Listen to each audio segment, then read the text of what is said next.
राष्ट्रीय स्वयंसेवक संघाची अखिल भारतीय प्रतिनिधी सभा उद्यापासून नागपुरातील रेशीमबाग येथील संघ कार्यालयात सुरू होत आहे। आपण बघू शकतो तयारी पूर्ण झालेली आहे आणि अखिल भारतीय स्तरावरील संघाचे जे प्रतिनिधी आहेत ते नागपुरात यायला सुरुवात झालेली आहे। आपण हे दृश्य या ठिकाणी बघू शकतो।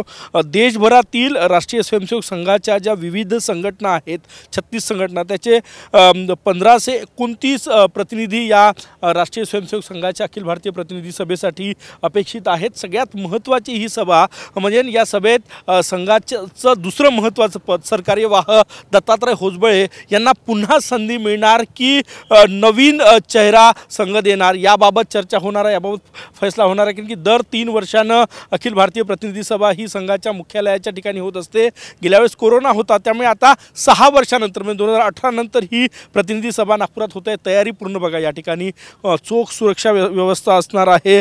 या अखिल भारतीय प्रतिनिधी सभेसाठी भाजपचे राष्ट्रीय अध्यक्ष जे.पी. नड्डा सुद्धा या ठिकाणी उपस्थित असणार आहे। आपण हे दृश्य या ठिकाणी बघू शकतो आणि महत्त्वाची कारण की आगामी लोकसभा निवडणुकीच्या पार्श्वभूमीवर राष्ट्रीय स्वयंसेवक संघाची ही महत्त्वाची अखिल भारतीय स्तरावरची ही प्रतिनिधी सभा आहे आणि त्याची तयारी पूर्ण झालेली आहे।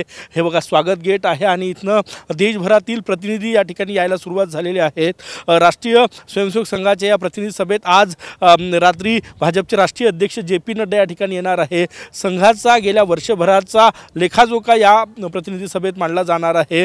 त्यासोबत काही महत्त्वाच्या निवड असणार आहे आणि पुढची वर्षभराची रणनीती जी आहे ती या ठिकाणी ठरवली जाणार आहे आणि त्याची तयारी जी आहे ती या ठिकाणी पूर्ण झालेली आहे। कॅमेरामॅन सचिन सयामसह गजानन नुमाटे, TV9 मराठी, नागपूर।